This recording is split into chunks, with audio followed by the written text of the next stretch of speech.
Welcome. Wherever you are, curled under covers, watching shadows move slowly across your wall, or lying still with your thoughts gently drifting, allow yourself this time. A time to relax. A time to listen. And maybe, eventually, a time to sleep. Tonight, we'll go back. Not to the dazzling courts of kings or to thundering battles, but to quieter places. To narrow halls lined with parchment, to candle-lit rooms echoing with the gentle scratch of quill against vellum, to the small, ink-stained corners of history where real people worked silently, hour after hour, preserving the words of others, sometimes without understanding them at all. This is the story of scribes, of cold stone, cramped hands, rigid routines, and the uncelebrated persistence behind nearly everything we know about the Middle Ages. But that's just the beginning. Tonight's journey has many stops. We'll follow power into the shadowed halls of Canterbury Cathedral. We'll unlock the pages of a book no one has ever truly read. And we'll sit in silence among monks who found dominion not through speech, but through cheese. So if you're ready, close your eyes or let them blur. Breathe slowly and drift back to a world written in ink, ruled by routine and rich in quiet struggle. What connects a hunched scribe, a murdered archbishop, a book no one can read, and monks turning milk into silence? A rhythm, a slowness, a world where time stretched, unhurried, where every action, however small, echoed for centuries. Let's begin there. It's just before dawn. Imagine yourself wrapped in a rough woolen robe, the kind that never fully dries in winter and always carries the faint smell of smoke and old air. The stone beneath your feet is cold, not cool, cold, deep, bone-seeping cold that rises up from the floor and settles in your joints like a quiet warning that the day ahead will offer little comfort. A bell tolls in the distance. Not a dramatic clang, but a low, weathered ring. 1, 2, 3. Each note floats and disappears into the dark hallways of the monastery. It's not a call for urgency, just a reminder that time is passing and that work waits. You move silently down the corridor, past heavy doors and slitted windows. The walls are thick here, built to hold warmth, though they rarely succeed. Everything is designed for simplicity, utility, obedience. No one speaks. You pass another robed figure, and your eyes meet briefly, but no words are exchanged. There is little need. Everyone here knows the rhythm, the cycle: wake, pray, eat, work, repeat. The scriptorium is tucked in a narrow wing of the abbey. It's not a grand space, not even well lit. It faces north on purpose, to avoid the shifting glare of direct sunlight. Too much light and the ink will fade. Too much warmth and the vellum curls. This room is built for function, that's all. The door opens with a groan, as it always does, and you enter the place where you will spend nearly every daylight hour. A dozen desks line the room, each angled, each fitted with a candle holder, an inkstone, and a rack for quills. There's no fireplace here. The monks say it would invite sleep, and sleep is not welcome where God's words are being preserved. Your desk is the third on the left. It always has been. The grain of the wood is familiar now, every splinter, every small groove, worn smooth by years of hands, just like yours. You sit, slowly. The stool is hard and creaks beneath you. There's no cushion, no backrest, no ease. You lay your tools out with care. The rhythm of the action is its own kind of comfort. First, the penknife. Used not for defense, but for trimming your quill, usually from the feather of a goose. You test the tip with your fingertip, sharp but not too fine. It needs to hold ink without flooding. Then the quill itself, white and elegant, though the edges are smudged now. This one has served you well for weeks, but it's nearly done. A crack along the spine tells you it won't last much longer. You set out the ink, thick, dark and slightly sour-smelling. Iron gall ink made from oak galls, iron salts and wine or vinegar. It's acidic, which means it bites into the parchment just enough to last centuries, but it also corrodes your nib and stains everything it touches. Last is the parchment, not paper. Paper is rare and still suspect here. This is vellum, scraped and stretched calfskin, expensive and painstakingly prepared. Each sheet represents not just money, but time and life. You run your hand lightly over its surface. It's smooth in most places, but there's a slight bump near the top corner, an old scar from the animal maybe, or a flaw in the curing process. A candle flickers beside you. You dip your quill. The room is still, and you begin. Not writing your own thoughts, not crafting stories. You copy, with precision, with reverence, line by line, letter by letter. The script is Carolingian minuscule, a formal hand, elegant, readable, and maddening in its demand for consistency. Every letter must match the last, every curve, every stem, every crossbar, too tall, and it breaks the line, too short, and it disappears in shadow. You are not just copying, you are preserving. This is the work of memory, of legacy, of faith, but also, this is your job. As you write, your awareness narrows, the world becomes smaller, just the page in front of you and the sound of the quill scratching across it. Outside, a breeze stirs the ivy. Inside, time begins to stretch. You may not know what the words mean. The text today is in Latin, theological commentary, copied from an earlier manuscript. The meaning doesn't matter to your hand, only the shape of the letters, the spacing, the margins. There is no room for error. A single blot can ruin a line. A misspelled word can invite correction, but not always forgiveness. The abbot has little patience for sloppiness. He says that inaccuracy insults the saints.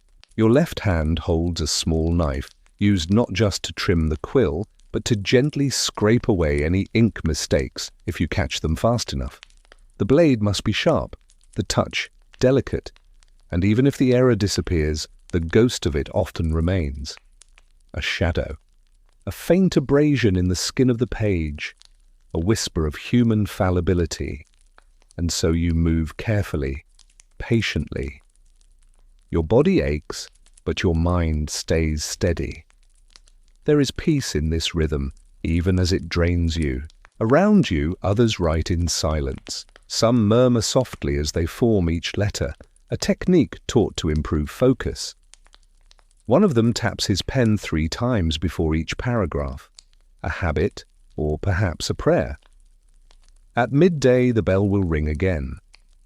A simple meal will follow, barley bread, maybe, or pottage, and ale that tastes slightly sour from the cask. Then back to the desk. No distractions, no exceptions. Even during illness, some scribes continue to work, propped with pillows, hands trembling. Some scholars have identified the trembling lines of certain medieval texts and deduced, simply from the penwork, that the scribe was dying as he wrote. You think about this sometimes, staring at the pale vellum beneath your hand, about the lives hidden between these lines. Not just the authors, but the copiers, the ones whose names will never be remembered, whose hands, though unseen, passed the past forward. By late afternoon, your candle is low. The light shifts. Shadows creep across the walls. You dip your pen once more, feeling the ink thicken with air and age. The room smells of wax and wool and dust. There is no chatter, no break in the rhythm. Only the scratching of pens, the creak of wood, and the occasional sigh, and then, slowly, the bell rings again. A soft relief washes over your body. Not joy, just the easing of tension. The day is ending. Your eyes are tired. Your hands are stiff, but the page is full. The line is straight. The words are whole. You blow out your candle, gather your tools, and rise. Another day recorded. Another passage passed on.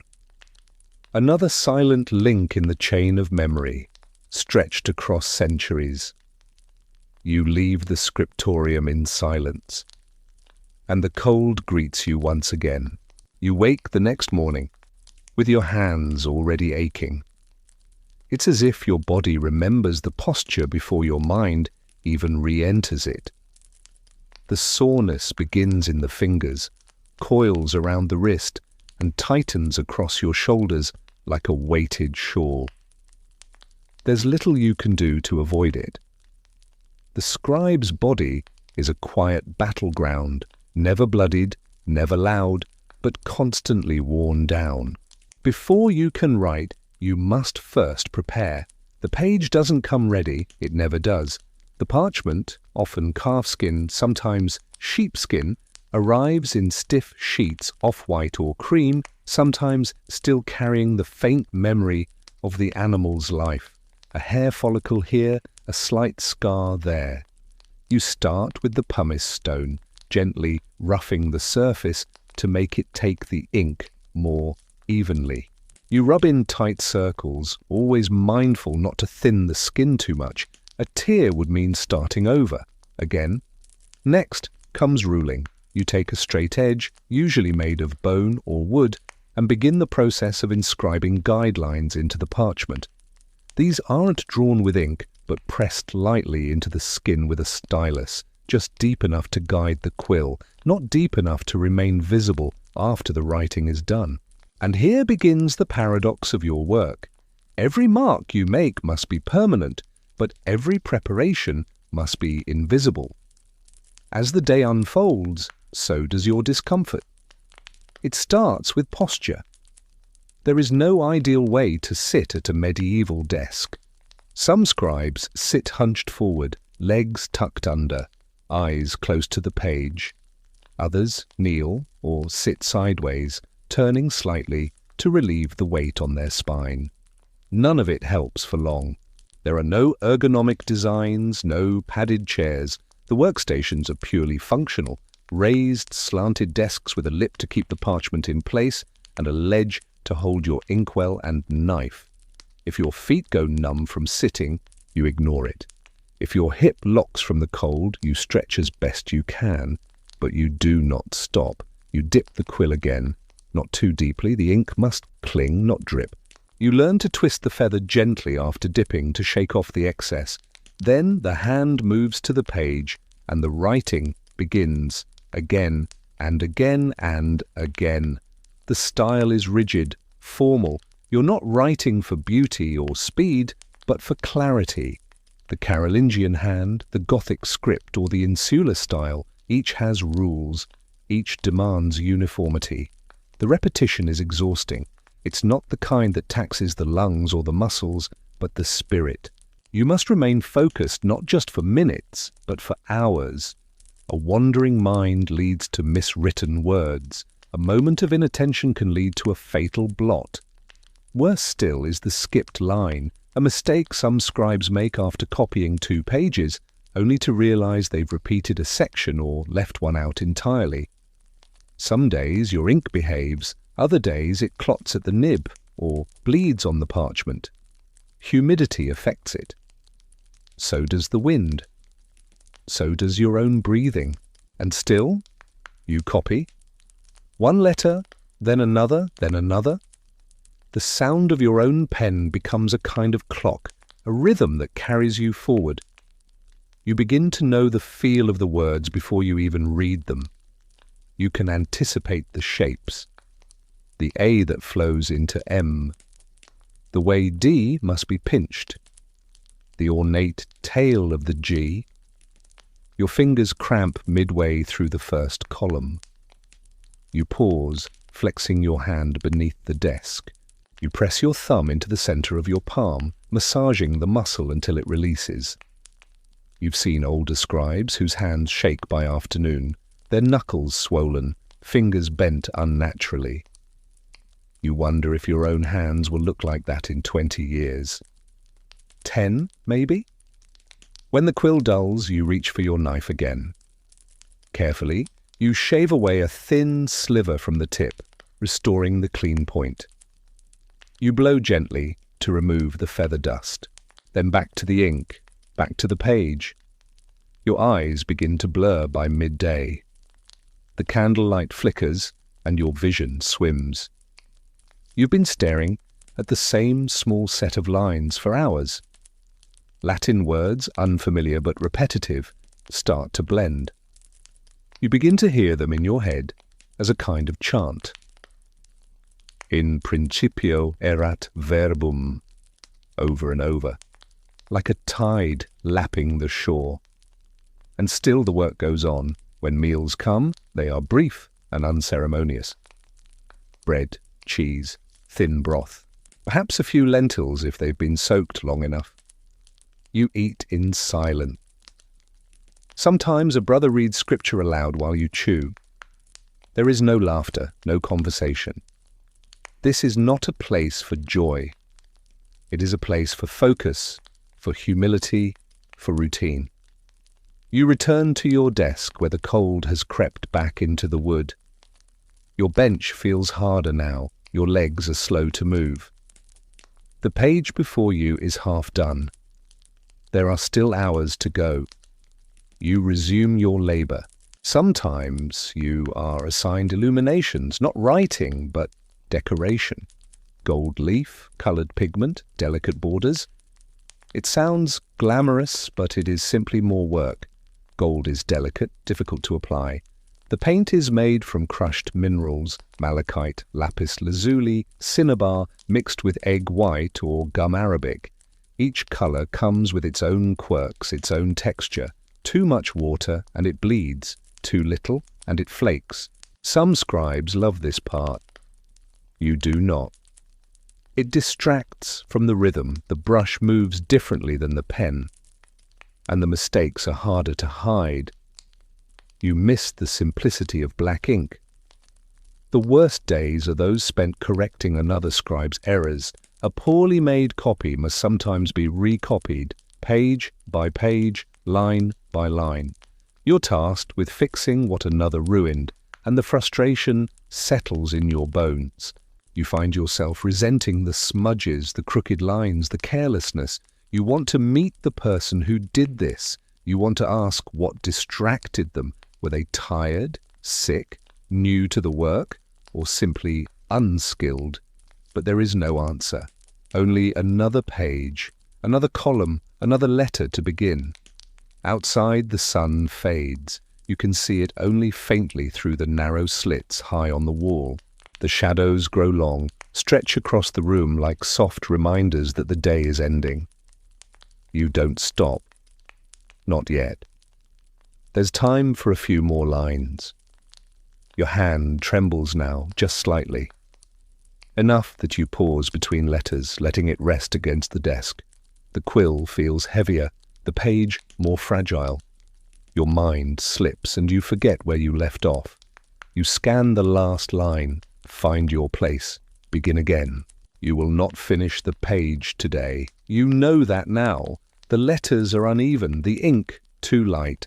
The final paragraph will have to wait. You clean your tools, wipe the blade, cap the ink, cover the vellum with a cloth to keep dust from settling overnight. These rituals, like everything else, are quiet, methodical. There is comfort in repetition. Even when your body protests, your mind settles into the familiarity. You rise slowly. Your knees resist. Your neck aches. You roll your shoulders and stretch your fingers, now stained grey from 1,000 dips of ink. Tomorrow it will begin again. And again the day will stretch, and the cold will settle. And your work, though unseen, will go on. There are rules here. More than you can count. Rules of posture, rules of silence, rules of ink and spacing and reverence, rules about when to speak and when not to speak, rules about who may handle a finished page and who must ask before touching the drying rack. Rules handed down not just by the abbey, but by the very tradition of your craft. The scriptorium is not a free place, it is not a creative one, it is structured, rigid, and you, a scribe, are expected to disappear into it. The text is everything. You are only the vessel. Your personality, your opinions, even your understanding, it does not matter here. You may spend a week copying a theological tract you barely comprehend, another 2 weeks transcribing a legal codex in Latin, its meanings obscured by specialized terms and archaic phrasing. You are trained in the forms, not always the content. Meaning is not required of you, only accuracy. And in a strange way, this detachment becomes a kind of comfort. You do not wrestle with the ideas, you are not burdened by interpretation. You are here to replicate as perfectly as possible, as cleanly as possible. But this brings with it a different kind of burden, because when your purpose is to be invisible, any error becomes an unwanted signature. Mistakes are not just frowned upon, they are feared. A missed letter could change doctrine. A smudged line could render a passage unreadable. In a world where books are rare and precious, where a single volume might take months or even years to produce, your every move is weighted with consequence. Some scribes develop rituals to prevent error. A whispered prayer before each page, a silent recitation of each word before copying. Others fall into superstitions, always beginning on the same side of the page, always using the same knife to trim the quill, always stopping at the same line before the midday meal. And still, mistakes happen. When they do, there are limited options. If the ink is fresh and thin, you might use a sharp knife to scrape it gently away, then rub the surface with a bit of chalk or pumice to disguise the wound. But this takes a delicate hand. Press too hard, and you tear the page. Press too little, and the ink remains, faint but visible. If the error is too great, the entire sheet may be discarded, and that means more than just wasted time. It means wasted vellum and expensive material. It means explaining to the prior why your desk is 1 sheet behind schedule. It means extra hours of work to make up for the loss. Some scribes, especially younger ones, will try to hide their errors. A flourish, drawn too large, a misshapen letter tucked into the margin. But these tricks rarely go unnoticed. The master of the scriptorium inspects each page. He sees everything. His eye is trained not just to spot flaws, but to understand them. He can tell when you were tired, when your quill was dull, when your attention wandered. And that wandering, that mental drift is your greatest enemy, because the work is monotonous, deliberately so. Designed to break down thought and self and ego until all that remains is the act of copying. But no human mind can stay tethered forever. Sooner or later, the eye skips a line. The hand stutters. The ink pools. And in that moment, you are reminded that you are not perfect. The isolation makes it worse. You speak little throughout the day. You do not share your thoughts except perhaps during the brief periods of recreation allowed by the rule, but even then conversation is muted, careful. Most of the time you are alone with the page, and the silence is not always peaceful. It can press in on you, settle into your ribs, create an emptiness you do not quite know how to name. Some scribes begin to mumble as they work, not intentionally, but as a means of filling the void. Just the shape of the words under the breath, a whisper of rhythm to accompany the hand. Others do not speak at all, not for days, not even in the dormitory. They carry the stillness of the page into their evenings, as if afraid that words spoken aloud might break something sacred. There are records, marginal notes, colophons, that reveal the emotional toll. Notes like, "Oh my hand," written beneath a dense page, or "the parchment is hairy," a complaint about a poorly prepared sheet, or the simple, weary confession, "Thank God it will soon be dark." These are not flourishes, they are not jokes, they are flickers of humanity poking through the veil of duty. Tiny signals from centuries past that the one holding the pen was real, that he hurt, that he doubted, that he noticed the cold. Sometimes, though rarely, your work is interrupted. A visitor from outside the cloister, a new manuscript arriving, bundled in cloth, a fellow scribe falling ill. These small ruptures in the routine send ripples through the room. Heads lift, eyes shift, but no one speaks unless told. The outside world feels distant here. Events beyond the monastery walls come only in letters or passing whispers. A war, a famine, a king's death. But none of it touches the page. And so you keep your focus on what you can control, the line, the ink, the steady hand. You begin to notice the tiniest things, the drag of the quill when the ink is too thick, the way different vellum sheets absorb the pigment differently, the minuscule tremor in your fingers after an unusually cold night.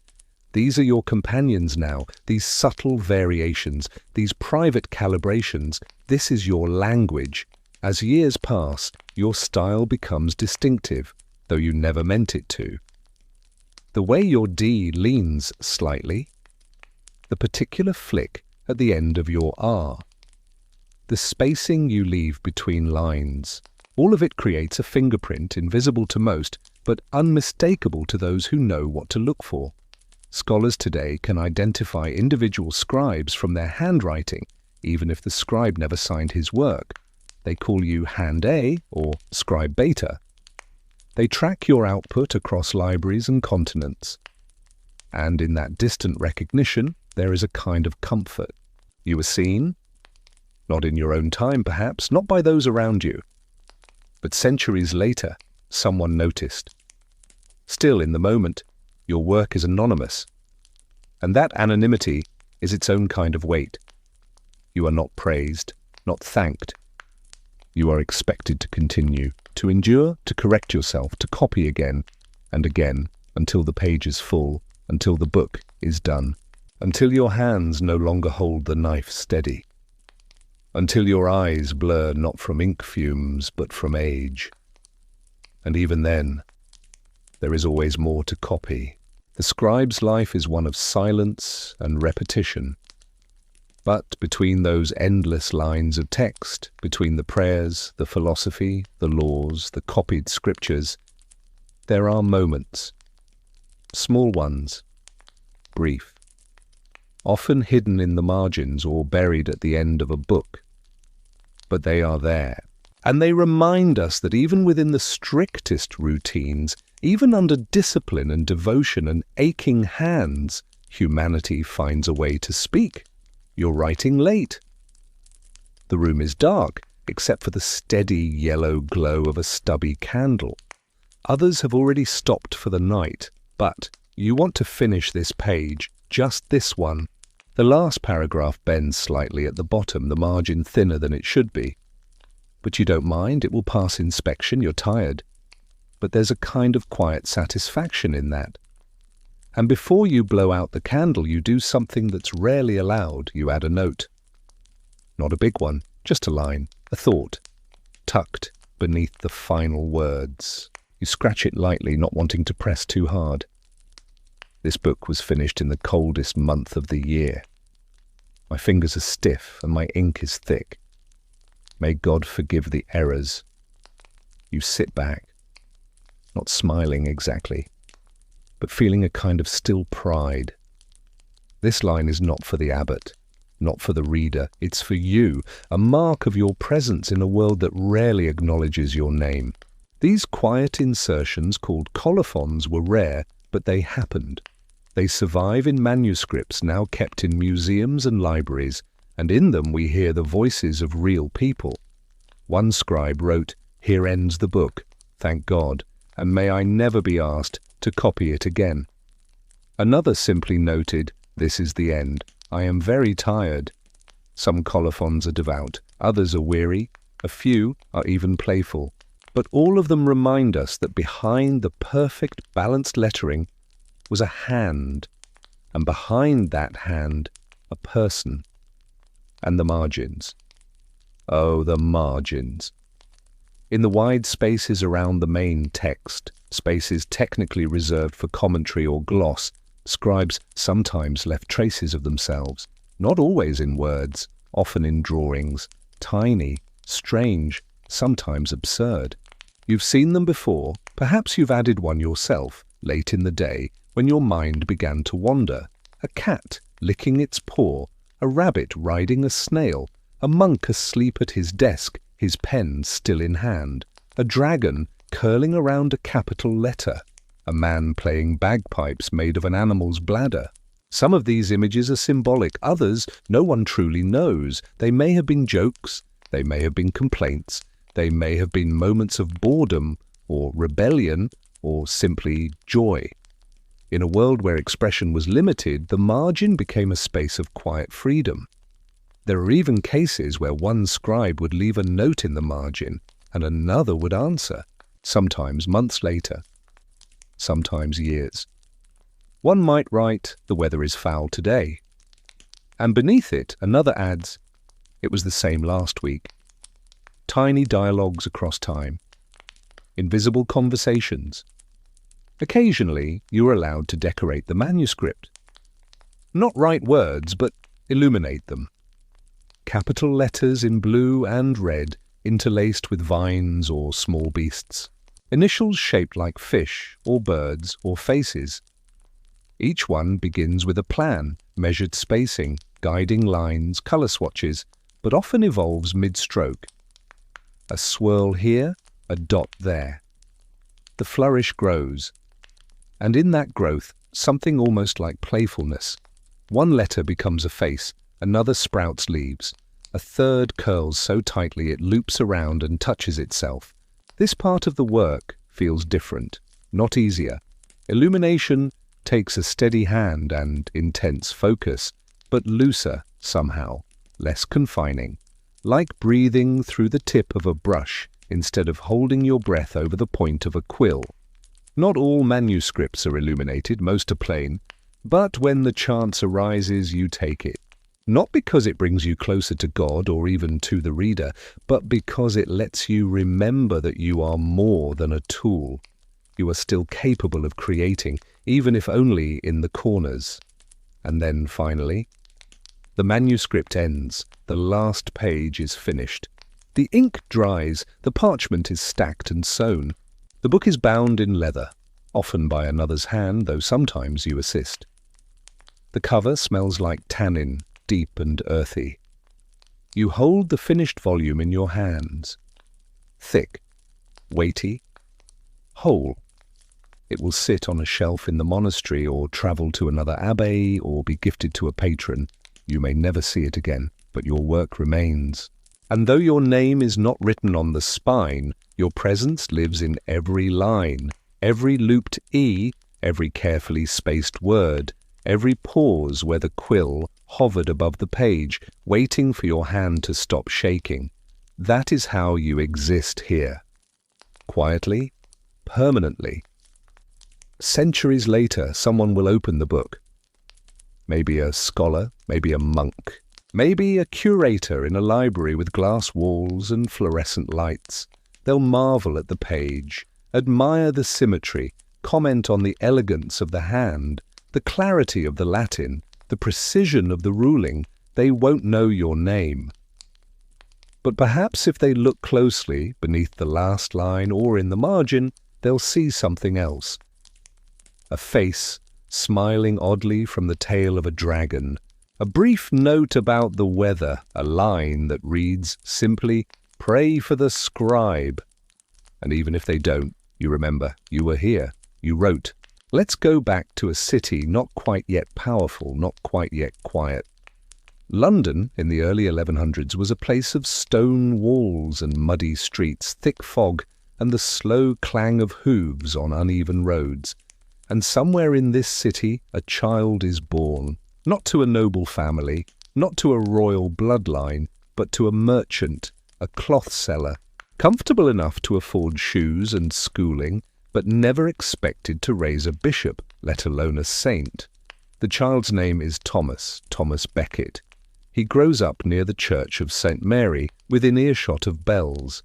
He watches the clergy move in procession, hears the Latin he cannot yet understand, and sees the deference they command from others.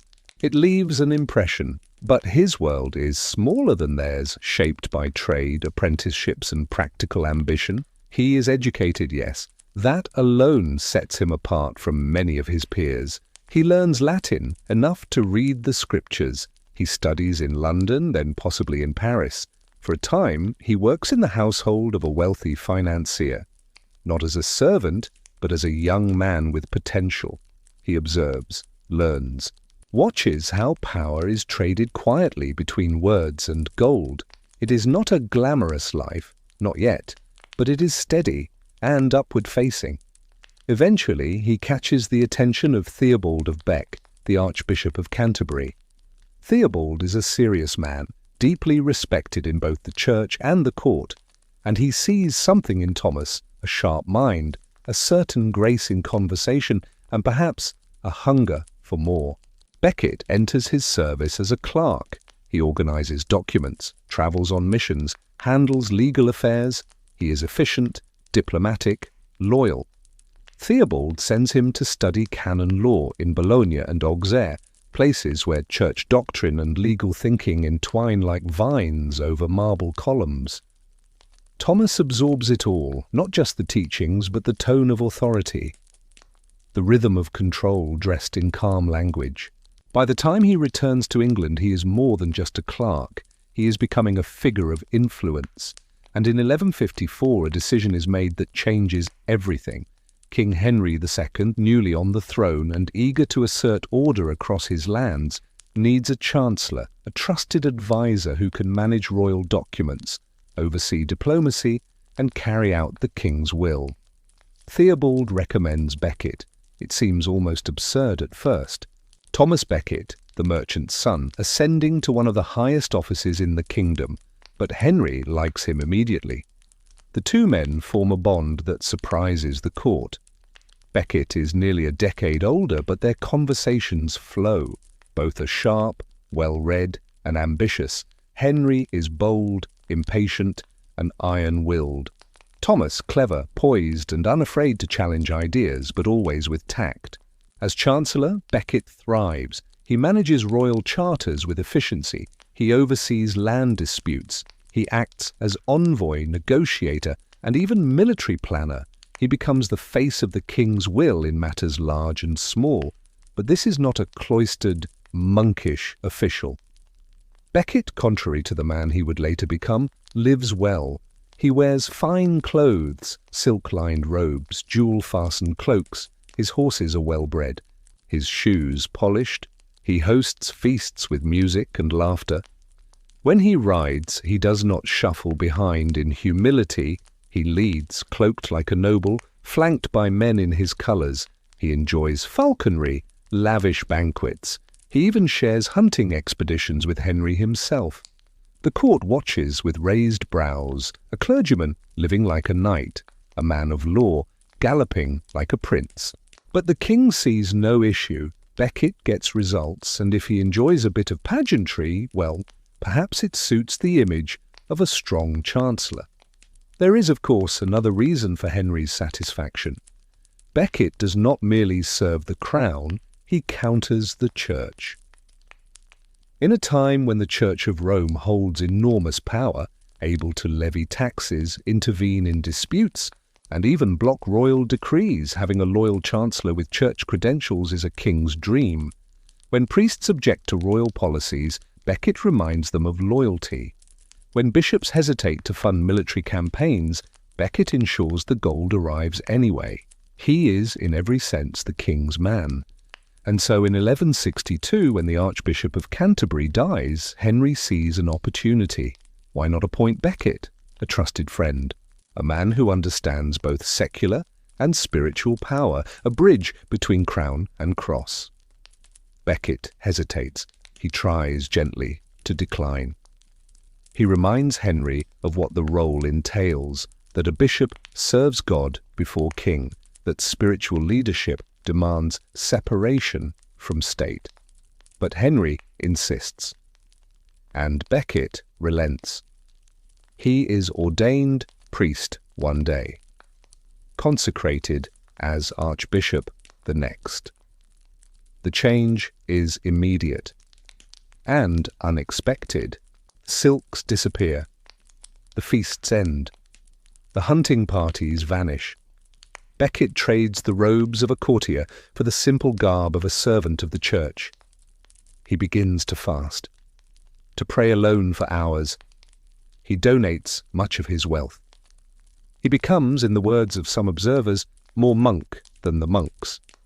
Those who knew him at court are puzzled, some are amused, others whisper that he is merely playing a role, seeking to gain moral authority now that political favour has been secured. But those closest to him sense something different, a seriousness, a shift in conscience. Perhaps Becket always understood the cost of power. Perhaps he knew that compromise was tolerable as chancellor, but impossible as archbishop. And so the lines begin to form, the crown on one side, the church on the other, and Thomas Becket, once their link, now caught between. It begins slowly, disputes over jurisdiction, over the right to try clergy in royal courts, over taxes collected by the church, over appointments, revenues, ceremonies. Henry grows frustrated. His friend has become an obstacle. And Becket, though once loyal to the king's cause, now holds fast to his new convictions. Not out of pride, it seems, but out of duty. He believes, perhaps sincerely, that the church must answer only to God. What had once been a productive alliance becomes a bitter rift. The court changes its tone. Becket is called arrogant, ungrateful, a traitor to his king, but Becket does not flinch, not yet. The man who once dined with dukes now stands alone, a clerk who rose too far, or a saint taking shape. That is for history to decide. There is something quietly unsettling about watching a friendship unravel, not through a single betrayal, not with shouting or rage, but slowly, like fabric unraveling stitch by stitch. That is how it happens between Henry II and Thomas Becket. What began as partnership, two minds aligned, one guiding the crown, the other bearing it, has now become something else. A struggle not just of power, but of principle and of identity. Thomas Becket has changed. Gone is the polished courtier in velvet robes. The man who once rode beside the king in fine armour now walks barefoot through the cloisters, his robes plain, his voice low. He begins to speak not on behalf of the king, but of the church. And as Archbishop of Canterbury, he believes he no longer serves the crown but God alone. It is not just ceremony, it is conviction. Henry, for all his authority, struggles with this transformation. He had appointed a friend, a loyal servant. He had expected partnership, not resistance. And now he finds himself opposed not by a stranger, but by someone who knows him intimately, his moods, his tactics, his weaknesses. The first real test comes over a matter of law. In the 12th century, clergy were a special class, subject not to the king's justice but to canon law. Even if a priest committed theft or murder, he would be tried in a church court, not a royal one. And church courts were famously lenient. They punished with penance, not prison. To Henry, this was unacceptable. Too many escaped serious consequence under the shelter of their vestments. So he proposes a new set of rules, the Constitutions of Clarendon. A document designed to limit the church's independence. It declares that clergy convicted of serious crimes should face royal justice, that bishops must consult the king before leaving the realm, that royal officials could settle disputes within church lands. Henry presents the document to Becket and the other bishops at a council in Clarendon Palace. Becket hesitates. The demands are clear and their implications even more so. At first, he refuses. Then, under pressure, both political and personal, he agrees, reluctantly, publicly. But almost immediately he regrets it. He retracts his assent, claims he was coerced, and refuses to enforce the changes. To Henry, this is worse than refusal. It is dishonor, a breach of trust, a challenge made twice, once by yielding and once by retreating. The king is not a man who tolerates disobedience. What follows is not a dramatic showdown, but a slow grinding of gears. Royal advisers begin to chip away at Becket's authority. Accusations surface: misuse of funds, mismanagement, arrogance. The court presses him with charges dating back to his time as Chancellor. Fines are levied, land is threatened. The tone is unmistakable: submit or be broken. Becket chooses a third path. In 1164, fearing imprisonment or worse, he flees England entirely into exile. He crosses the Channel and arrives in France, where he seeks the protection of the only authority higher than Henry, the Pope. And so begins 6 long years of displacement. He moves between abbeys and monasteries, sometimes alone, sometimes accompanied by a small retinue. He prays, he writes letters to the Pope, to the English clergy, even to Henry. Letters that are calm in tone but firm in position. His life becomes quieter, more reflective. In the solitude of exile, he seems to deepen into his role, not just politically, but spiritually. He fasts. He wears sackcloth beneath his robes. He walks barefoot, even on stony ground. The man who once dined with nobles now eats bread soaked in broth. He is no longer performing faith. He is living it.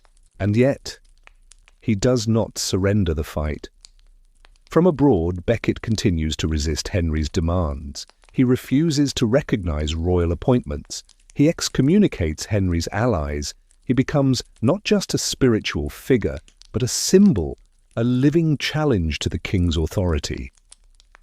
Henry, meanwhile, tries to isolate him. He sends envoys to the Pope. He pressures French allies. He appoints rival clerics, and yet Becket endures. His letters circulate. His supporters grow. To many, especially among the clergy, he represents something rare. A man of principle, willing to lose everything rather than betray his beliefs. And to others, particularly in court, he represents something else entirely. Stubbornness. Pride. A man who refuses to yield even when compromise would bring peace. The political strain stretches on. 6 years. And during this time the world continues turning. Henry rules, wars are fought, treaties signed, children grow, but always, this shadow remains. Becket in exile, Becket defying the crown, Becket unmoved. Finally, in 1170, a fragile peace is brokered. Both men are weary. Both have lost much. And the papacy, eager to restore order, urges reconciliation. Henry and Becket meet in Normandy. The exchange is cold but civil. The king restores Becket's rights and properties.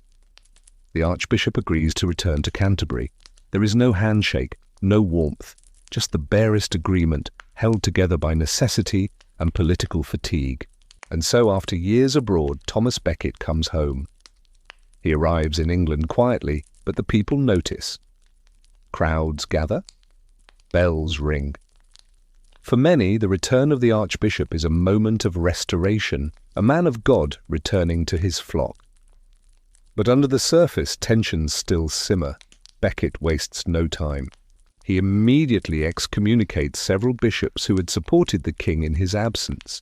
It is a bold move, perhaps too bold. Word reaches Henry quickly. He is in Normandy again, surrounded by advisers. When he hears of the new excommunications, something breaks. Accounts vary, but the most famous version records him saying, "Will no one rid me of this turbulent priest?" A phrase spoken in frustration, possibly rhetorical, possibly not, but the words are heard, and they are taken as a command. Canterbury, December 1170. The air is damp, the sky low and grey. Wind presses against the stone walls of the city, slipping into alleyways, rattling wooden shutters. Winter in England arrives not with spectacle but with weight, a kind of quiet heaviness that settles in the bones. Thomas Becket has returned, but not as a hero, not exactly. He is not the triumphant archbishop welcomed with open arms by the court, nor is he the beaten cleric crawling back to power. He is something else now, calm, cold, and determined. The journey from France has aged him. His face is thinner. His hands, once precise and practiced, sometimes tremble when he writes. But his voice when he speaks remains steady, low, controlled. He re-enters Canterbury quietly, with no banners, no parade. But word spreads quickly. Pilgrims pause to watch. Townsfolk gather at the gates. A few kneel, others whisper. In the cathedral the monks greet him with silent reverence. He nods, barely acknowledging the faces around him. He walks with slow purpose through the nave, his footsteps soft on the stone floor. For the next few days, life resumes. He celebrates Mass. He confesses. He prays. But something in his bearing suggests that he knows, perhaps not the details, but the shape of what is coming. He does not speak of it directly, but in his letters, in his posture, in his rhythm, there is a sense of finality. He has made his choice, and he will not take it back. In Normandy, Henry's court stirs. When word of Becket's latest actions reaches the king, specifically the excommunications he issued against several bishops allied with the crown, Henry erupts. His frustration has simmered for years. Now it boils. The infamous words, "Will no one rid me of this turbulent priest?" spill from his mouth, loud enough to be heard. Perhaps not meant as a command, but not taken as a joke either. 4 knights, Reginald Fitzurse, Hugh de Morville, William de Tracy, and Richard le Breton, hear the words and act. They are not royal assassins in the way modern minds imagine. They are knights of status, men of ambition. But something in the moment, loyalty, opportunity, conviction, drives them to set sail for England. They arrive in Canterbury by the end of December. December 29th. The day is already fading when the knights enter the cathedral precinct. Their armour clinks dully beneath their cloaks. They demand an audience with the archbishop. Becket does not flinch. He receives them calmly in a side chamber. The exchange is brief, tense. They accuse him of betrayal, of defiance. He responds softly but firmly. He will not reverse the excommunications. He will not yield. The knights leave, but not far. As night deepens, they return, this time armed. Inside the cathedral, vespers begin. The monks are gathering. The choir echoes faintly under the vaulted ceiling. Candles sputter in the draught. Becket is told the knights have returned, with swords drawn. The monks plead with him to flee, to hide. There are back passages, they say. He could escape into the cloister. He could take refuge in the crypt, but Becket refuses. This house of God is not a fortress, he says. I will not run. He walks slowly into the nave. His robes ripple faintly with each step. He approaches the altar, not in defiance, but in stillness. The knights follow. Their boots echo sharply across the flagstones. In the dim light of the church, shadows stretch long. The great columns rise like silent witnesses. The choir has gone quiet. Only the wind outside speaks now, rattling faintly against the stained glass. The first blow falls. What happens next will be told many ways, with embellishment, with horror, with reverence. But in truth, the moment is swift, brutal, and over quickly. He does not resist, he does not cry out. For the name of Jesus and the protection of the church, he says, I am ready to die. And he does. There, on the stone floor before the altar, his blood mingles with the dust. The church, for a moment, is utterly still. The kind of stillness that follows thunder. The knights leave, they do not look back, and the monks kneel where he fell. They do not wail, they do not speak, they simply gather the body, cover it with cloth, and begin to pray. There is no funeral, not in the conventional sense. Becket's body is placed in a simple tomb within the crypt. The church is silent, the city unsure, the court stunned. News travels slowly, but when it arrives in Rome, in France, in the shires and towns of England, it moves like a slow wind before a storm. The reaction is not what the knights expected. Rather than praise, they face condemnation. Rather than relief, the court reels in alarm.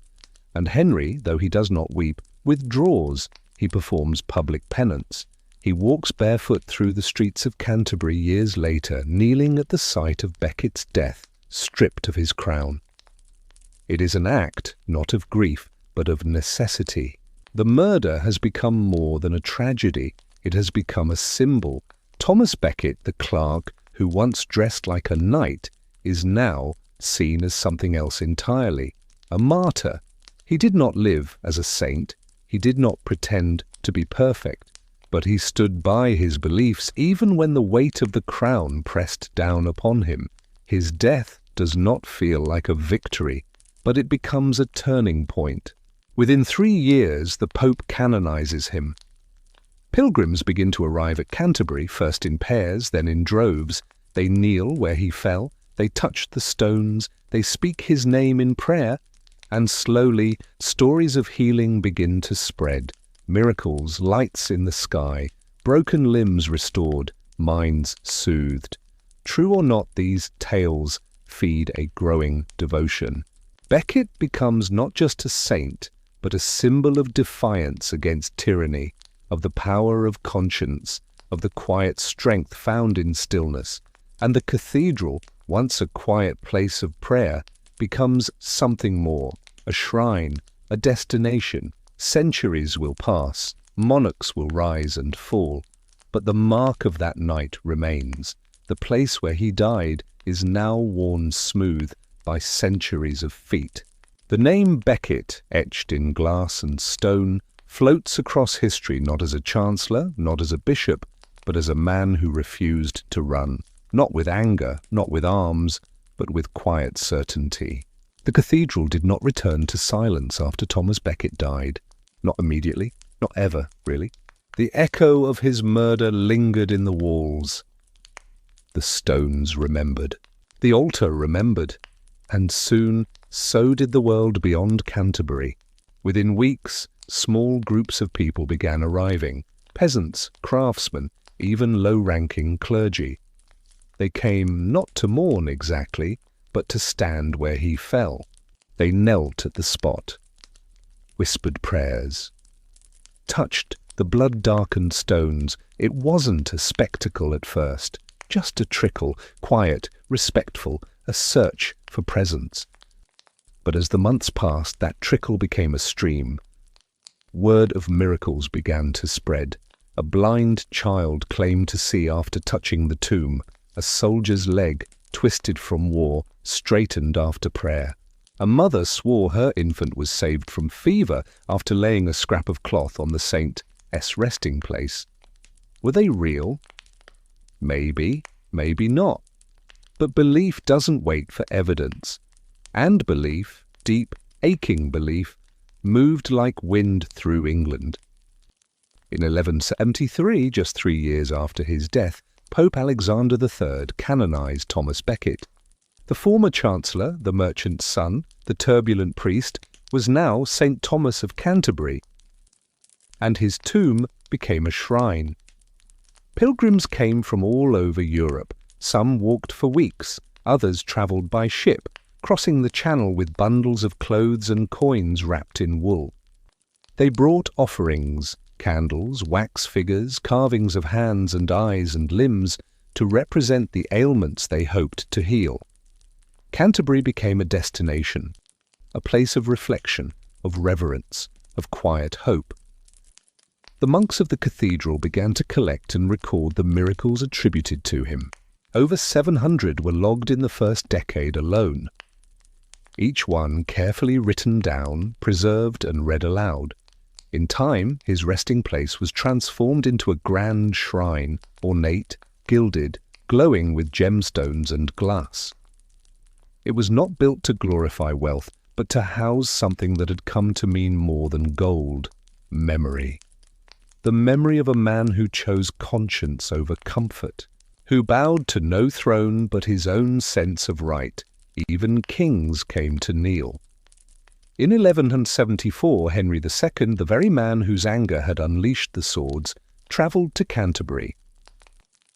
He arrived barefoot, without crown, without royal robes.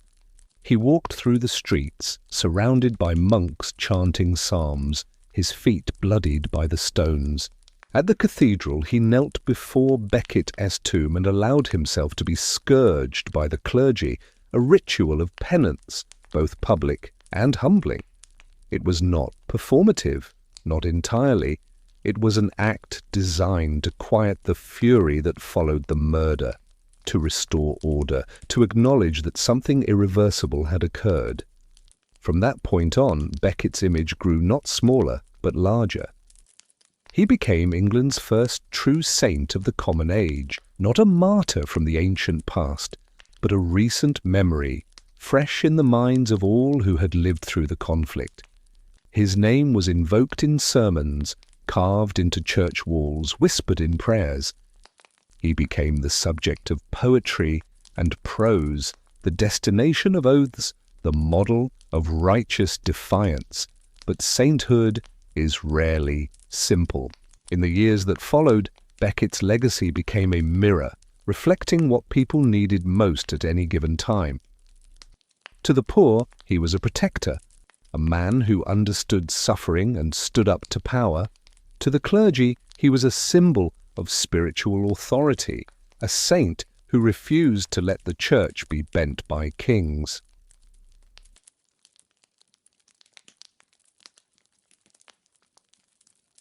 And to kings he became inconvenient. Centuries later, King Henry VIII, another monarch locked in battle with the church, would order Becket's shrine destroyed.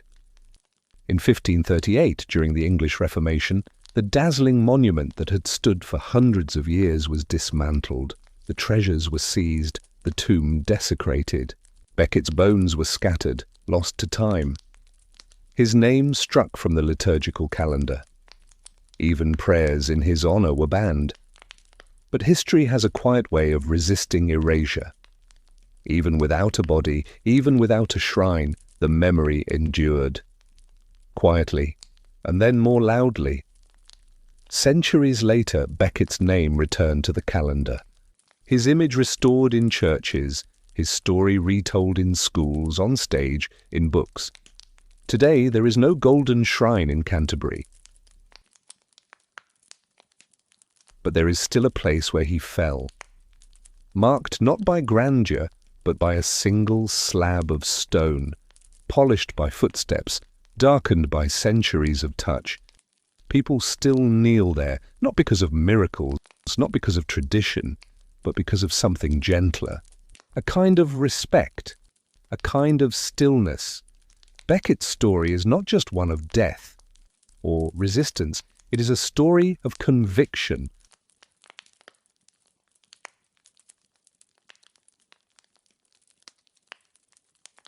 of what happens when one man born outside power rises within it and chooses not to obey.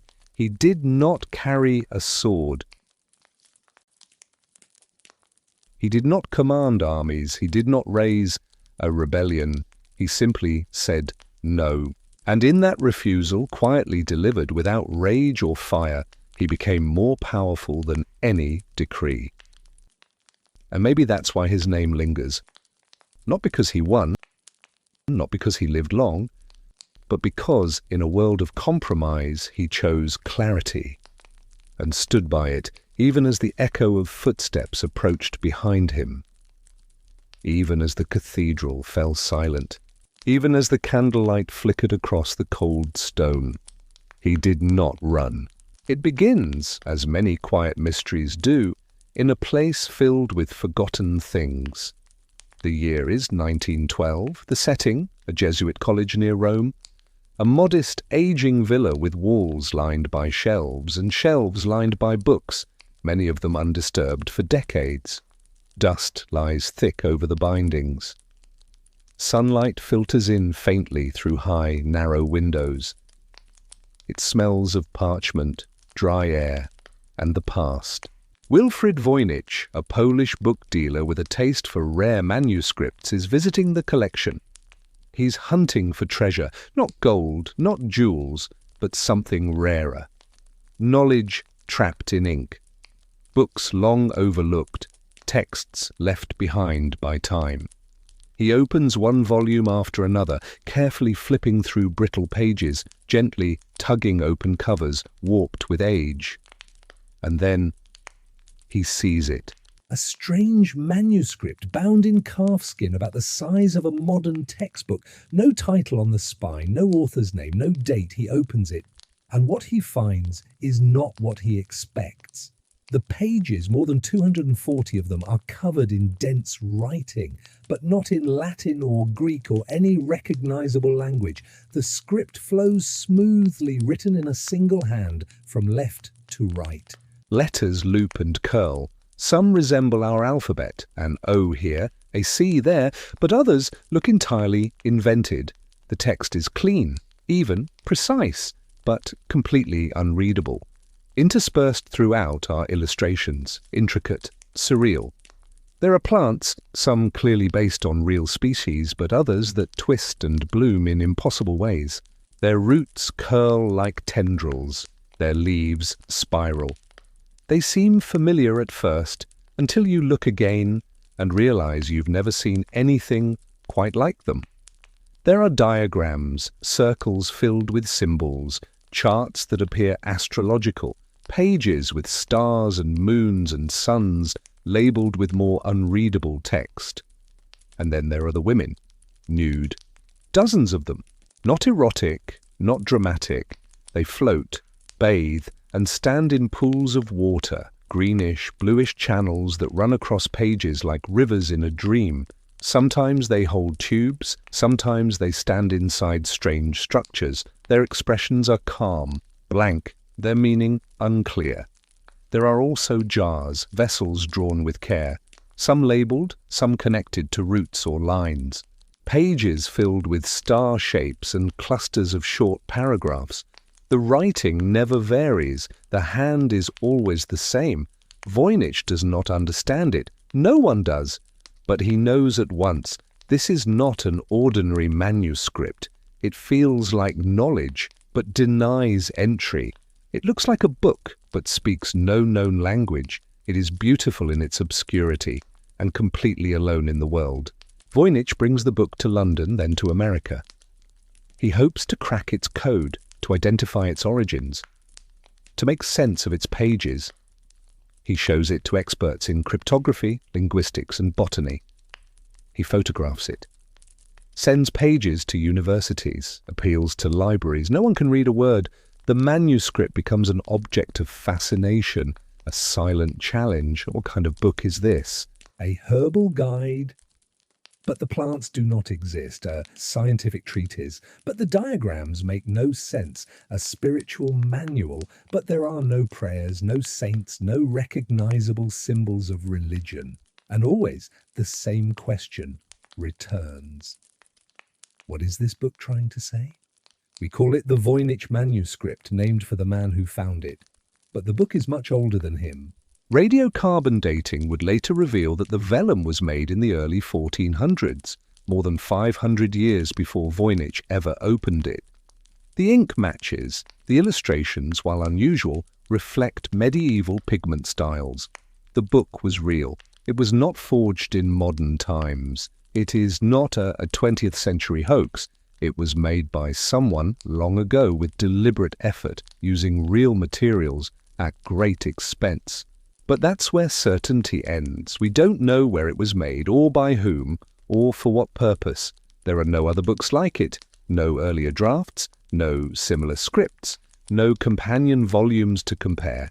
It has no ancestors, no siblings. It arrived in history alone.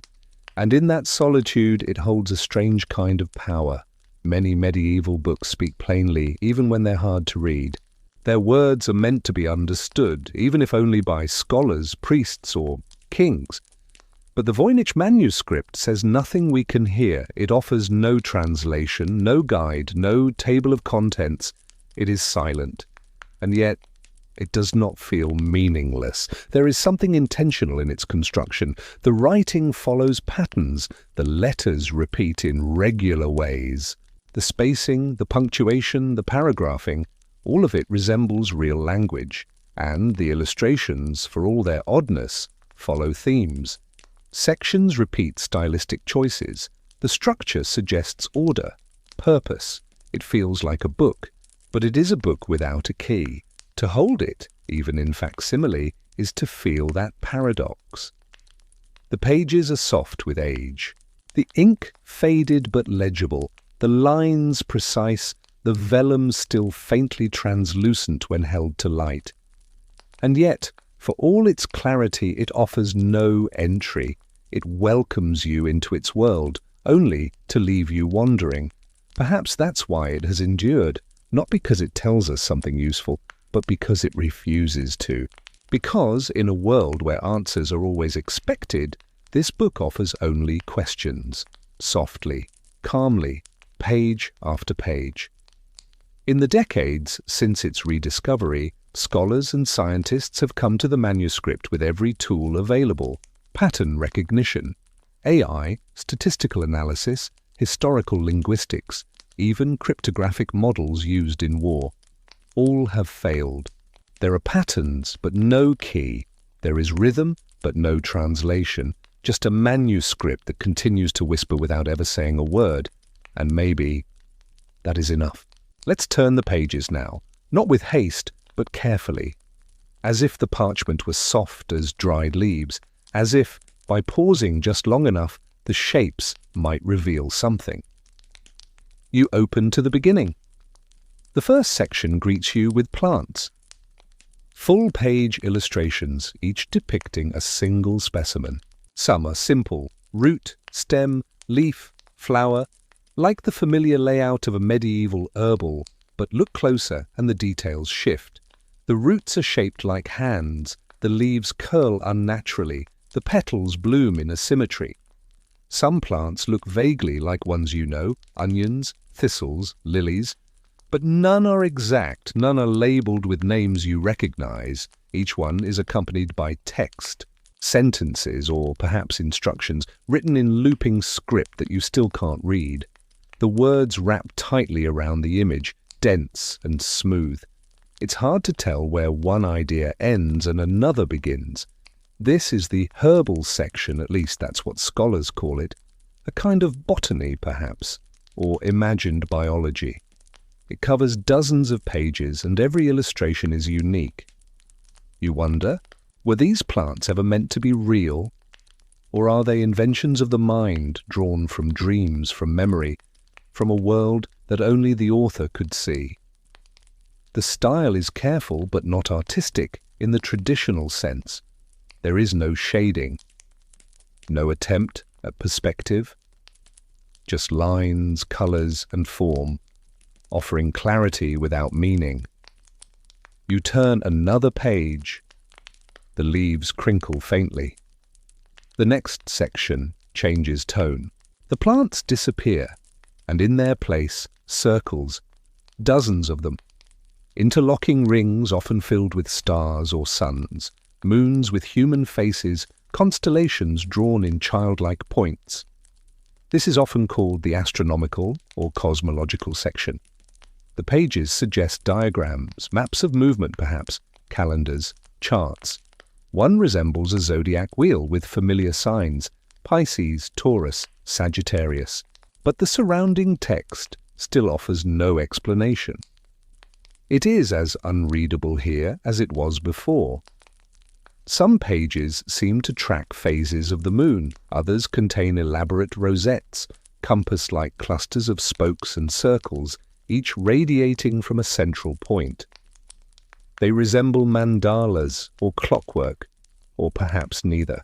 Here and there tiny figures appear, women holding stars, pointing to lines floating between rings. You begin to sense a rhythm, a cycle. Time, maybe. But time for whom? There's no sense of urgency in these pages, no attempt to draw the eye toward an answer. It's as though the diagrams are content to be stared at, never solved. Then the balneological section. It is perhaps the most puzzling and the most human.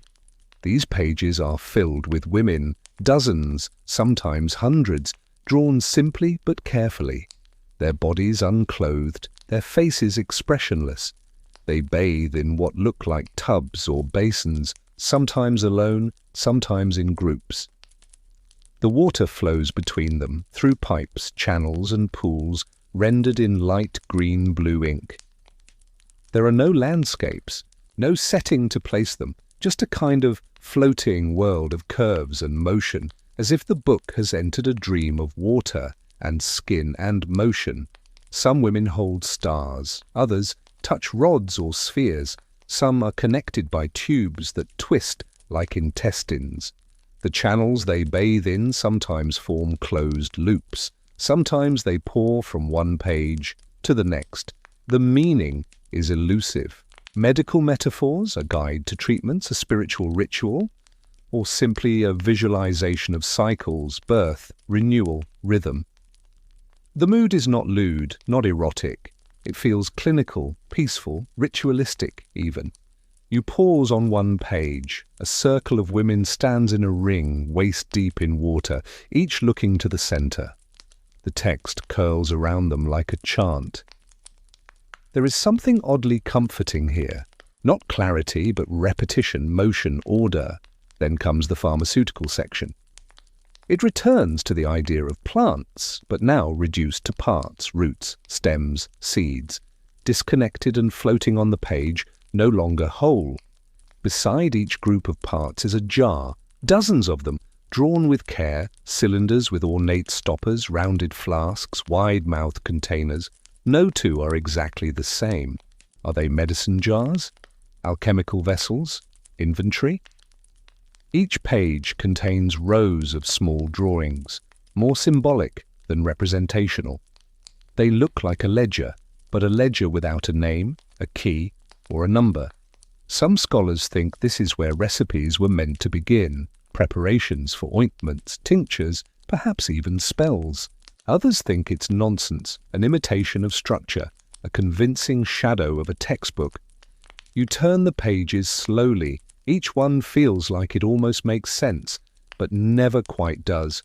Finally, the recipes section. This part is different. No illustrations, just text, dense paragraphs marked by small stars. Some pages contain dozens of short lines, others are nearly blank. It feels like a conclusion. Each paragraph is written in the same flowing script. The lines are evenly spaced, with little variation in size or pressure. There's a sense of care here, and of rhythm. Some believe these are actual recipes, possibly medicinal, possibly magical. Others think they are gibberish dressed as knowledge, but whatever the content, the pages feel lived in, touched, repeated. You imagine someone reading these lines aloud, perhaps in a whisper, perhaps not to understand them, but simply to follow the pattern. A kind of reading that's more about feeling than learning. And now you've reached the end. The final page is no different from the rest. No grand illustration, no conclusion. Just text, written carefully, calmly. It ends not with a flourish, but with a fade. There is no title, no colophon, no signature. The manuscript simply stops, like a breath let go. You close the book. You've seen every page, touched every mystery, and still you know as little as when you began. But somehow it doesn't feel like a loss, because not all books are meant to be solved. Some are meant to be experienced, turned, stared at, wondered over, like a labyrinth without a center. A poem in a lost language, A reminder that meaning doesn't always arrive in answers. Sometimes it's found in silence.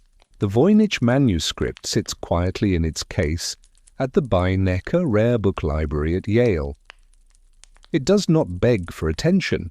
It does not offer itself. And yet, for more than a century since its rediscovery, and centuries more before that, it has pulled people toward it.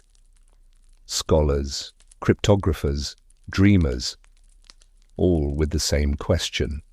Who wrote this? And why? Let's begin not with an answer, but with a narrowing of possibilities.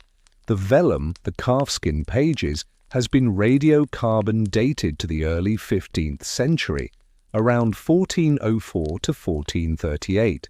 That places the manuscript in late medieval Europe, a time of transition, the end of feudalism, the birth of Renaissance thinking, and an age when books were rare, expensive, and still mostly handmade. So we know this much. Whoever wrote it lived in or near a time of shifting knowledge, when science, magic, medicine, and religion often mingled in the same breath. But the language remains a wall. The text, sometimes called Voynich, has never been deciphered. It does not match any known script, not Latin, not Greek, not Hebrew, not Arabic or Sanskrit or any medieval cipher catalogued in any archive. It contains no obvious corrections, no spacing errors, no guides, no Rosetta Stone to compare it to. And yet it looks like real language. Statistical studies show that the words obey Zipf-S law, a principle observed in natural languages where a few words occur very often and most occur rarely. The words of Voynich also repeat in patterns, with certain characters only appearing at the beginning or end of lines. This isn't the random output of a child or a fraud. There's structure, but structure is not meaning. And so the guessing begins. Some of the earliest theories pointed to famous minds. Roger Bacon, the 13th century English philosopher, was one of the first suspects. Known for his interest in alchemy, optics, and languages, he was the kind of figure who could plausibly have written such a book. Visionary, elusive, ahead of his time. But Bacon died over a century before the manuscript's vellum was made. That didn't stop the theory. Then came John Dee, the Elizabethan mathematician and occultist, who believed he could speak with angels through a crystal. Dee owned many strange texts and was known to correspond in code. Perhaps he wrote it, or perhaps he found it. Some even suggested his associate, Edward Kelly, a known trickster and medium, created the book as a hoax to impress Dee or secure patronage from a royal court. Others proposed that the manuscript was written by the Cathars, a religious sect wiped out in southern France, preserving knowledge in secret. Or perhaps the Templars, hiding alchemical secrets behind invented script. As the centuries passed, the list of suspects only grew. And so did the list of explanations. Maybe it was a cipher, a coded message that simply needed the right key. During World War II, expert codebreakers, people trained to unravel the most complex military encryptions, took a crack at it. They failed. Later, computers tried. Artificial intelligence, machine learning, letter frequency modeling. Patterns emerged, yes, but no meaning followed. Some theorists suggested it was a lost language, one that had no living speakers, no relatives, no history. Others believed it might be a form of glossolalia, a kind of automatic writing produced without conscious control. A trance, a ritual, not meant to be read, but simply made. Still others proposed it was a very elaborate hoax, perhaps written to be sold as a curiosity. A book designed to look meaningful, full of dense script and convincing diagrams, intended to impress or confuse a wealthy collector. But here's the quiet complication. It would have taken months, if not years, to complete. The handwriting is steady and consistent across hundreds of pages. The illustrations follow a visual logic. The script adheres to structural rules. If it was a hoax, it was a devotion, not a quick trick, but a life's work. The lack of corrections is perhaps the most curious clue of all. In most medieval manuscripts, scribes made mistakes. They scratched out letters, they inserted missing lines, they altered words as they went. Even the most careful hands slipped now and then. But in the Voynich Manuscript, such errors are nearly non-existent. It suggests one of two things. Either the writer knew exactly what they were doing, or they weren't thinking about meaning at all. Only rhythm, form, flow, like someone humming a tune in a made-up language. Not nonsense exactly, but sound without translation, repetition without reason. And so we are left with a text that exists in a strange middle space. It looks like knowledge, it feels like a book. It is structured, methodical, and carefully crafted, but it does not explain itself. There is no index, no chapter headings, no accompanying glossary, no annotations by later readers, no translations scribbled in the margins, just page after page of confident mystery. It is, in a way, the opposite of a book, not meant to reveal but to withhold, not designed to be read, but perhaps simply to be held, to be opened and wondered over, and perhaps this is why it continues to inspire, not because it offers answers, but because it doesn't. There is something soothing about a mystery that does not demand urgency, that doesn't unravel under pressure, that remains no matter how much light we shine upon it. In a world filled with information, footnotes, hyperlinks, constant explanation, the Voynich Manuscript is still, after 600 years, just quiet, or a question with no answer, a voice no one can echo, a language that speaks only in silence. A book doesn't need to be read to be alive. It only needs to be kept. And the Voynich Manuscript has been kept quietly, carefully, sometimes unknowingly, for centuries. Moved from shelf to shelf, from hand to hand, surviving by being unimportant enough not to be burned, and strange enough to never be forgotten. Its earliest known owner, before Wilfrid Voynich, was Georg Baresch, a 17th century alchemist in Prague. Baresch didn't know what to make of the book either. He described it as a sphinx, a riddle in ink. He sent pages to scholars, pleaded for answers. None came.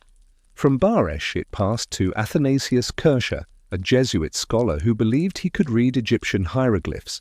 Kircher believed the manuscript might hold ancient wisdom, knowledge carried through time in code, but even he could not unlock it. It eventually found its way into the Collegio Romano, a Jesuit institution in Rome, where it sat quietly, unremarked, for decades, possibly centuries. Until Wilfrid Voynich lifted it from a crate in 1912 and gave it a name. The manuscript's journey has always been modest. No great auctions, no royal decrees, just one owner to the next, a strange passenger in the history of books. But still it endured, and still it speaks, if not in words, then in presence. In 1969, the manuscript was donated to Yale University, where it remains today under glass in the Beinecker Rare Book and Manuscript Library. It is digitized now, every page carefully scanned. You can flip through it online, as many have, slowly, cautiously, zooming into the curves of its mysterious script. It has never been more visible, and yet it is no closer to being known. But something strange has happened in the last few decades. The book has become famous not despite its silence, but because of it. It appears in novels where it becomes the object of fictional quests, in television as a background mystery for detectives, in video games and music videos and conspiracy forums. It has become not a book, but a symbol of the unknowable, the ancient, the untouched, of a puzzle not designed to be solved, but simply to sit with. And artists, too, have drawn from it. They imitate the plant drawings, compose music based on the structure of the script, choreograph dances inspired by the book's visual rhythm. create new languages just to echo its feeling. It is no longer just a manuscript, it is a kind of mirror. People see in it what they bring to it. A scientist sees a cipher, an artist sees a dream, a mystic sees a portal, a skeptic sees a prank. And the book itself says nothing in reply. Perhaps what makes the Voynich Manuscript so oddly comforting is its refusal to end. Other mysteries close, letters are decoded, artifacts dated, tombs opened, stories explained. But the Voynich Manuscript remains, resistant to finality. You can study it, turn the pages again, develop theories, build software, write essays. But when you finish, the book is exactly where you left it. Still closed, still whole, still mute. And in that stillness, something rare. The feeling that not everything must be known, that some things can simply be witnessed. You don't need to understand the script to enjoy its shape. You don't need to name the plants to admire their balance. You don't need to solve the book to feel its presence. You can just let it be what it is, an object made by a person or a group, created with care, written in rhythm, held by time, and now by you. Tonight, as your mind settles, imagine this: a small room, centuries ago. A scribe, perhaps alone, perhaps smiling, sits by a window. Not copying a sacred text, not writing instructions, just shaping a book, word by word, glyph by glyph, a language only they can read, or maybe not even them. The light fades, a candle is lit, ink pools in a shallow dish. The page waits and the hand continues, not because it must be understood, but because it must be made. And now the book is closed, but its silence continues. A quiet that has lasted centuries, and will likely last centuries more. Like a dream you never fully wake from. Before the world buzzed with engines and clocks and screens, there were places where time moved differently. Not slower exactly, but more deliberately. Places where each hour had a purpose, where each day unfolded not with surprises but with ritual. Where sound was rare and speech even rarer. One of those places was the medieval monastery. Stone walls, arched corridors, walled gardens, a chapel at the centre, bells instead of voices, scrolls instead of news, and a rhythm that never broke. Here, silence wasn't just encouraged, it was expected, not total silence, but measured, purposeful. Most monastic orders followed a rule, a written code for living in community, and among the most influential of these was the rule of Saint Benedict, written in the 6th century. Its principles shaped the lives of monks for over 1,000 years. And it began simply: listen carefully, my child, to the master's instructions, and attend to them with the ear of your heart. Imagine waking in a long, narrow room. The walls are bare, the floor is stone, the windows are small and high. You sleep in a wooden bed with no mattress, only straw and a thin blanket. The cold arrives before the sun does. A bell tolls, not loud, but firm, clear. It rings across the cloister, through the open courtyard, beneath the vaulted ceilings. You rise. There are no conversations, no greetings. Just the rustle of robes, the soft shuffle of feet against stone. You walk to the chapel. Morning prayer, matins, begins in darkness. You chant psalms. You do not sing for beauty. You sing for rhythm, for focus, for the hum of many voices acting as one. After matins, a short silence, then lauds, then work. The day is divided into 8 hours of prayer. Not in the modern sense of hours as 60-minute blocks, but as moments spaced evenly from before dawn until after sunset. Between these fixed points there is labour. You might copy a manuscript in the scriptorium, scraping ink onto vellum. You might tend the garden, pruning vines in the cold. You might churn butter in the dairy, your hands aching from the morning chill. You might carry pails of water, dig a new trench, or repair a fence, all without speaking. Silence is not constant, but it is common. In most monasteries, speech is allowed only in designated areas, the chapter house for decisions, the confessional for repentance, and sometimes the garden for necessity. Even then, voices are low, conversations are few. Instead, monks develop signs, gestures to indicate hunger, thirst, prayer, tools, permission. The result is a life where your attention has nowhere to scatter, where the mind quiets not because it is told to, but because it learns to. Meals come twice a day.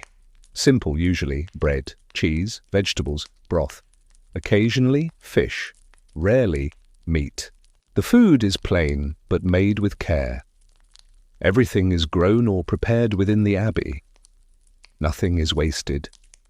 Nothing is rushed. During meals you do not speak.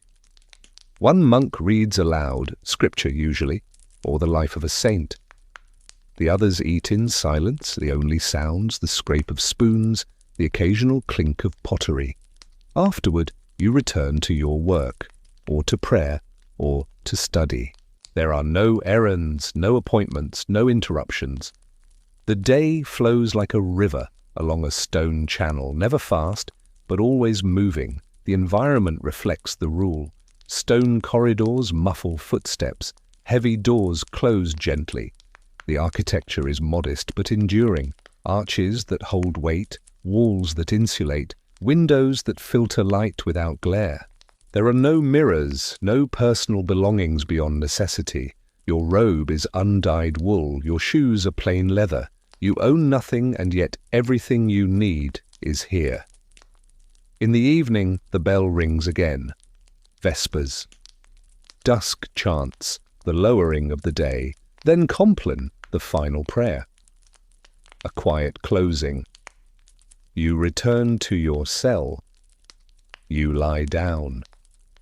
And the silence continues. But this silence is not emptiness. It is not loneliness. It is filled with rhythm, repetition. The shape of the day is so familiar, so gently predictable, that time begins to feel different, less measured, less urgent. You wake, you work, you pray, you eat, you sleep. Not for gain, not for ambition, but for the rhythm itself. To the outside world, the monastery might appear still, dormant, even irrelevant. But within its walls, something enduring is being cultivated. A life where simplicity is not poverty, but peace. Where repetition is not dullness, but devotion. Where silence is not absence, but space. Space to think, space to notice, space to simply be. As night settles and the candles in the chapel flicker low, the last bell echoes through the cloister. 1, 2, 3 slow tolls. And then nothing. Just the sound of wind through trees, of your own breath in a shared room, of stillness wrapped around you like a second robe. This is not silence imposed, it is silence chosen, and in that choice a kind of quiet power begins to form. In the rule of Saint Benedict there is a simple instruction that shaped monastic life for centuries. Idleness is the enemy of the soul, therefore the brethren ought to be occupied at certain times in manual labour. It's a quiet command, not harsh, not urgent, just steady, like everything in the cloister.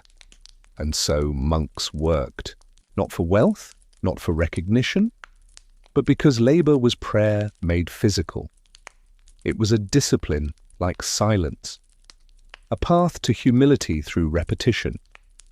Each monastery became its own world, self-sustaining, inward-looking, and always busy. Not with chatter, but with quiet, focused movement. Imagine stepping out from the stone cloister into a walled garden at first light. The earth is cold, dew clings to the leaves, a line of monks moves slowly down a row of vines, pruning shoots, checking for rot, tying new branches to wooden stakes. They do not speak. Each movement is practiced, careful, patient.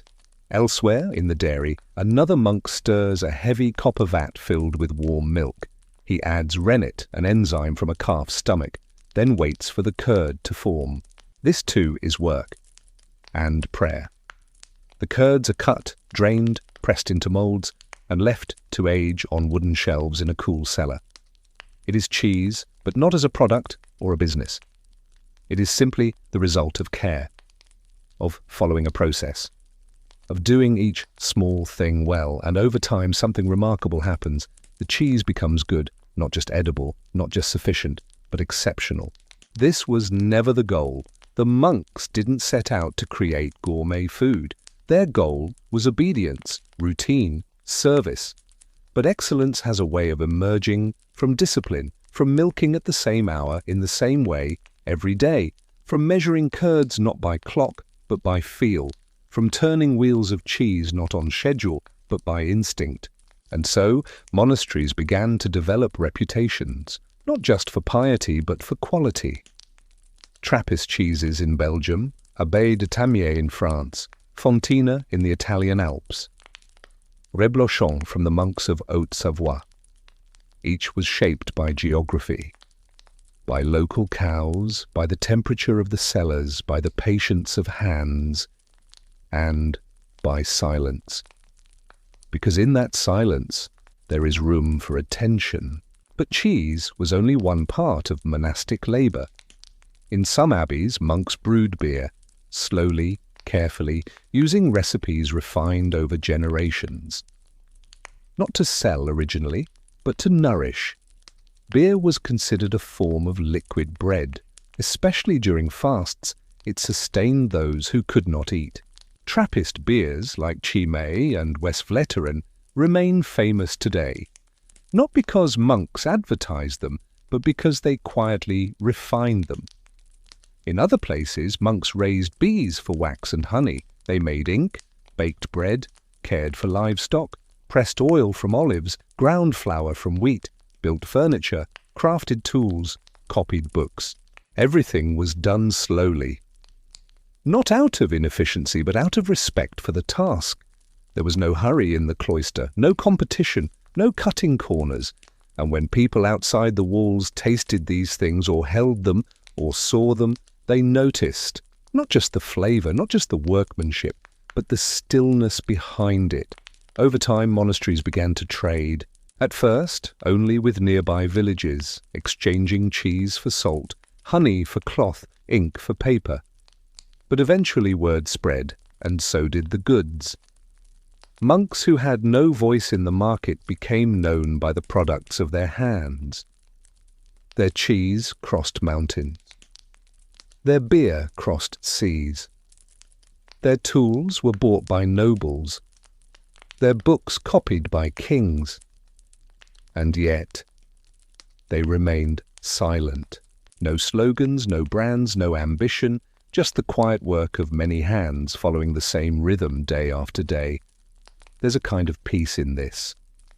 In knowing that something as simple as cheese can be an act of devotion, that a wheel of pressed curds aged in a cellar beneath a chapel can carry the weight of centuries, that behind each slice of golden reblochon there was once a monk in a wool robe, walking barefoot across a stone floor, carrying a wooden pail, speaking not a word, and that his care, silent, unnoticed, lasted longer than most empires.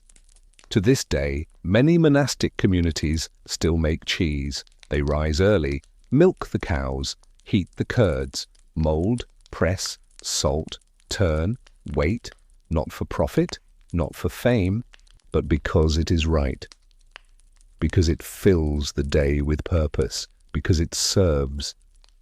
And when you taste it, if you do, it may be good or even excellent. But more than that, it is quiet. It tastes of patience, of rhythm, of cold mornings and warm cellars, of something made not to impress but simply to endure. A silent offering from a life lived without hurry. It might seem strange at first to imagine monks, those quiet, cloistered men who renounced the world, holding sway over vast stretches of land, running legal courts or influencing kings. And yet in much of medieval Europe that is exactly what happened. Not through ambition, not through conquest, but through patience, through rhythm, through labor, through the simple power of consistency applied over centuries. Let's begin with land. In the medieval world, land was wealth. It grew food, it raised livestock, it supported peasants who paid rents in crops and coin. It meant power and permanence. And monasteries over time came to own a great deal of it.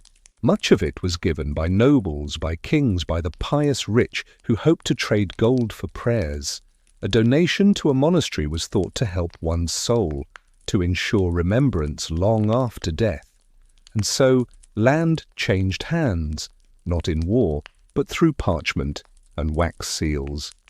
A lord might donate a field, a duchess, a mill, a king, an entire village.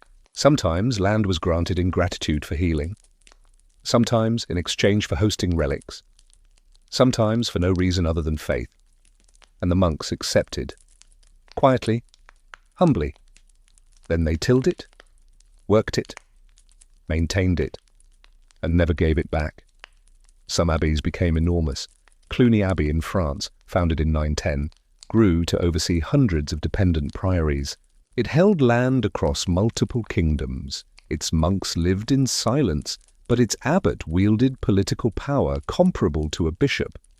Citeaux, birthplace of the Cistercian order, expanded rapidly by establishing daughter houses, each adhering to the same strict discipline, yet each managing its own estates. The Monte Cassino Abbey, founded by St. Benedict himself, survived sackings and reconstructions and became a cultural beacon in southern Europe. Its lands stretched for miles, but this power did not come with titles or thrones. It came with management. Monasteries operated like miniature states. They tracked income, balanced harvests, organized labor, managed disputes between tenants. In many regions, peasants preferred monastic landlords to noble ones. Monks were consistent, fairer, more predictable. They built granges, large outlying farms managed by lay brothers. They collected tithes. They built mills to grind wheat, ovens to bake bread, presses to make wine. And the revenue flowed quietly back behind the stone walls, all without shouting, all without swords. There's a quiet irony here. The monks had taken vows of poverty. They owned nothing personally. Their robes were plain. Their food simple. Their days shaped by bells, not profits, and yet the institutions they built became rich. Some abbots found themselves living in elegant quarters, dining at long tables, overseeing accounts with ink-stained fingers.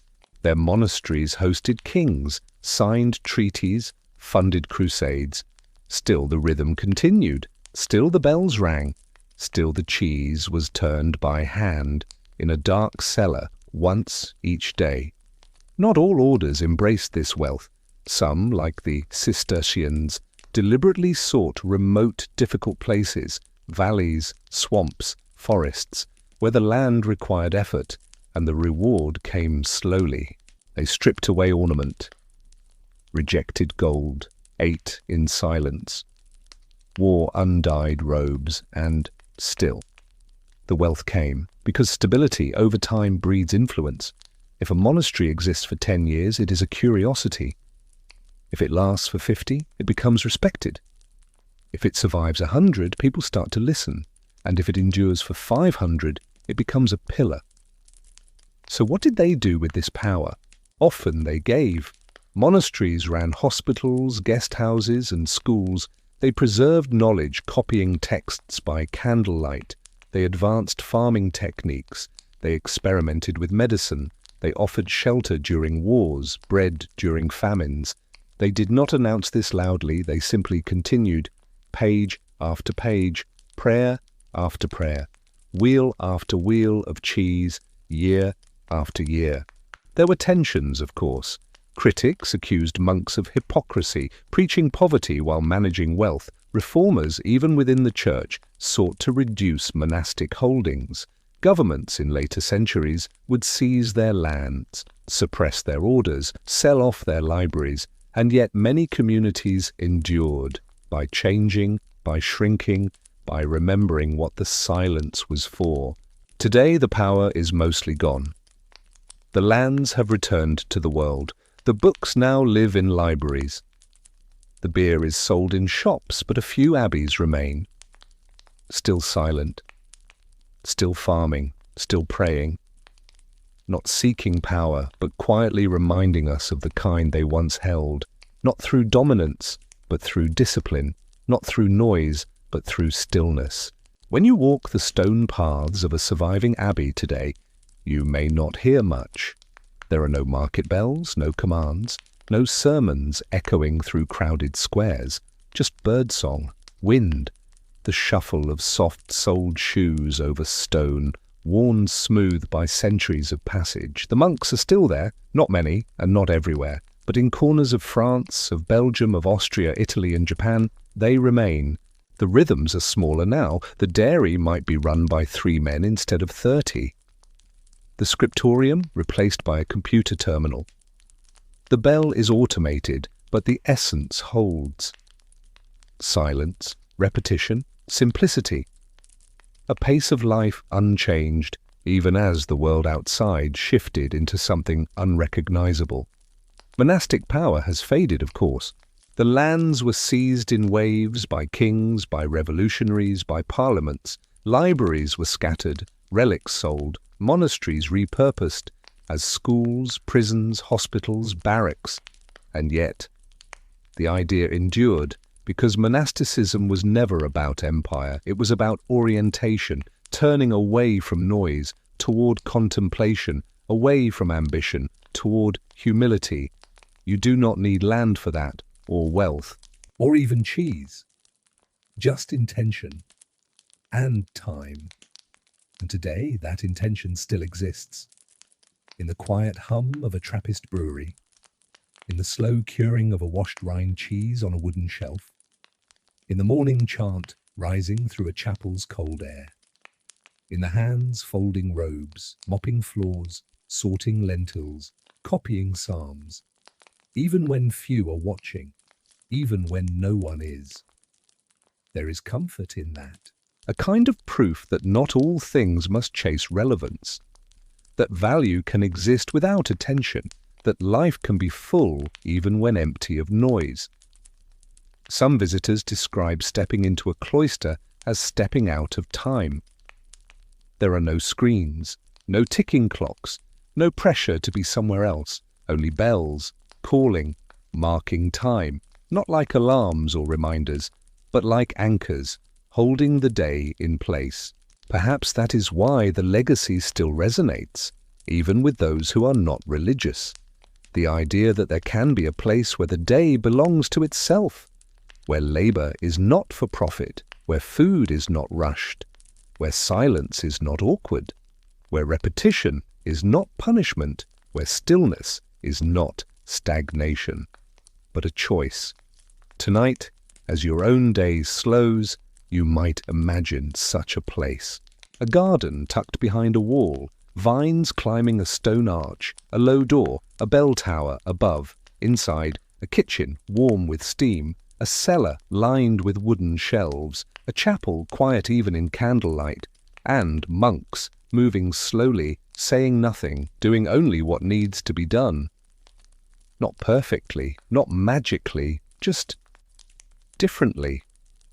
Enough to remind the world that another pace is possible, and so the cloister remains, not just in stone, but in memory, in rhythm, in silence, in the way a wheel of cheese ripens unnoticed and becomes something beautiful, all because someone somewhere refused to rush.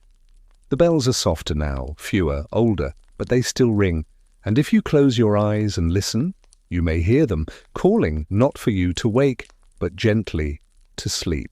And now, as the echoes of scriptoria, cathedrals and candlelit cellars fade into the quiet of night, may you find stillness too. The past is distant, but its rhythms remain. Slow, steady, patient, just like the breath you carry now. May sleep come softly and history rest with you.